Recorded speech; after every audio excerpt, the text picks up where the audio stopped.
Hi there, my name is Gcinithemba. I am a data analyst and I'm also a member of the 8 to 5 Hub. Today was very exciting because we had a very informative session on 5G network from Havana U at Technology Expect. Basically, 5G network means the 5th generation mobile network. It is the successor for 4G. Essentially, it is supposed to make internet browsing faster, and it's supposed to make internet streaming better than it ever was before. Unfortunately, it is not yet available for us in Zimbabwe.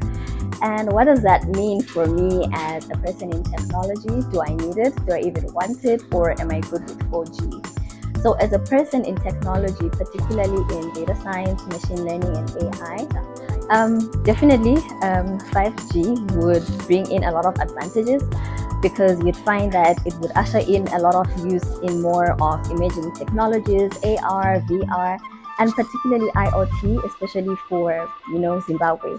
And as a person in data, this would mean that we've got more access to data in the different industries of the country that we have.